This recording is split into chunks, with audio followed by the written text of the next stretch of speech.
En este video hablaremos sobre las cascadas de señalización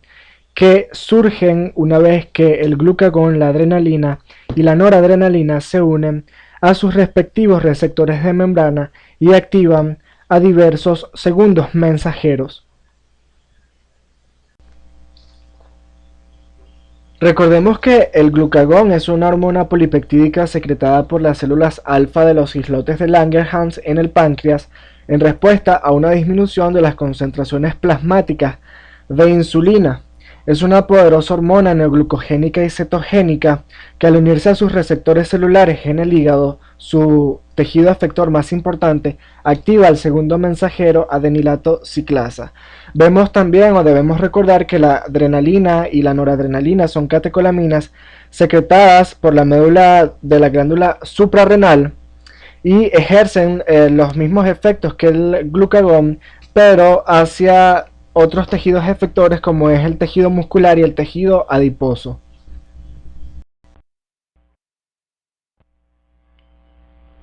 Una vez que estas hormonas interaccionan con sus receptores, que recordemos son receptores acoplados a proteína G,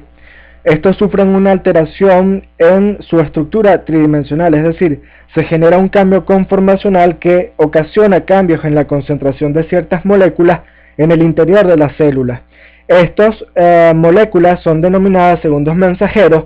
y median la respuesta final a las modificaciones en el medio ambiente detectadas a través de los receptores. Habíamos mencionado antes al segundo mensajero adenilato ciclasa, pero también existen otros segundos mensajeros que se originan una vez que estas hormonas interaccionan con sus receptores, como es el caso del diacilglicerol y del inositol 1,4,5-trifosfato. De esta manera vemos que la interacción de estas hormonas con sus receptores puede originar o activar entonces a la cascada del AMP cíclico a través del segundo mensajero adenilato ciclasa, y también puede activar a la cascada de los fosfoinositoles por medio de la activación del diacilglicerol y el inositol 1,4,5-trifosfato. En este video hablaremos sobre la cascada del AMP cíclico.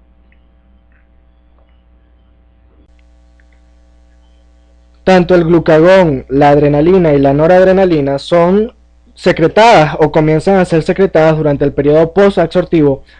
cuando comienzan a disminuir los niveles de insulina en sangre, y de esta manera pueden activar a la cascada del AMP cíclico una vez que en el caso del glucagón se une a su receptor homónimo de membrana, es decir, el receptor de glucagón. En el caso de la adrenalina y la noradrenalina en conjunto, una vez que se unen al receptor de membrana beta 1, y en el caso de la adrenalina sola por su parte, una vez que se une al receptor de membrana beta 2.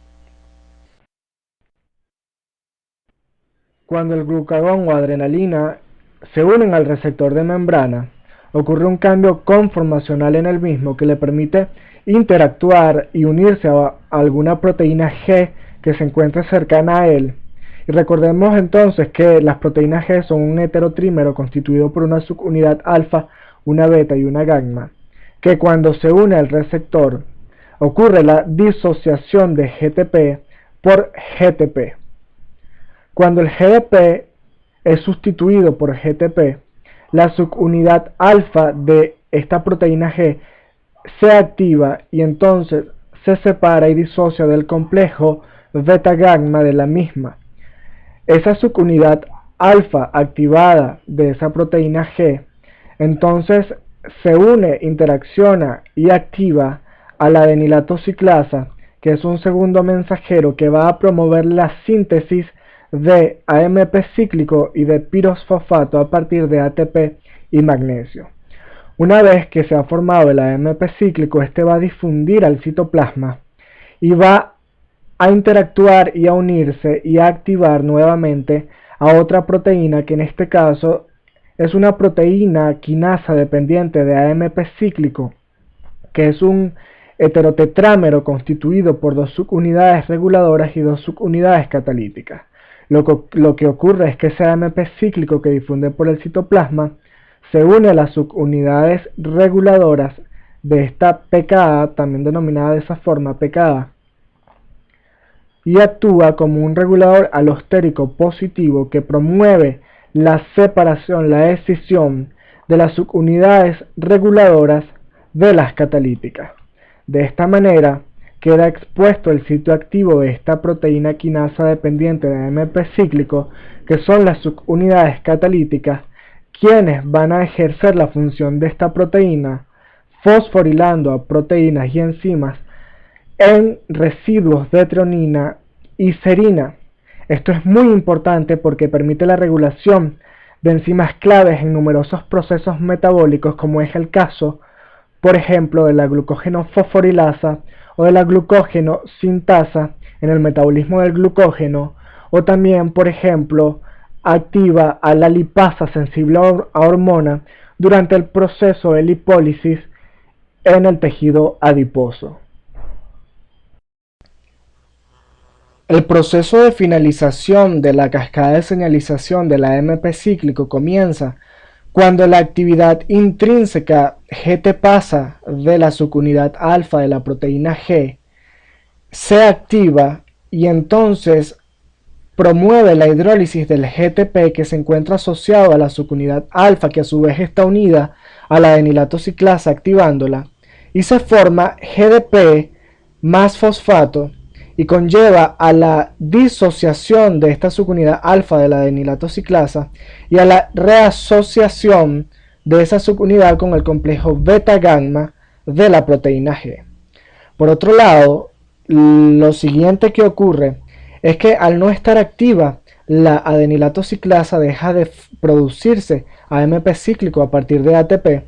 y además el AMP cíclico que se ha formado y que ha sido difundido en el citoplasma es hidrolizado y convertido en AMP lineal o 5-AMP por medio de una fosfodiesterasa de AMP cíclico, también denominada PDE. Asimismo, las proteínas que han sido fosforiladas por la acción de la proteína quinasa dependiente de AMP cíclico son desfosforiladas por la acción de unas proteínas denominadas proteínas fosfatasa. De esta manera,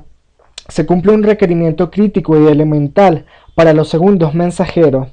que es, una vez generada la señal, debe terminarse rápidamente, porque si no puede traer grandes y graves consecuencias para nuestro organismo.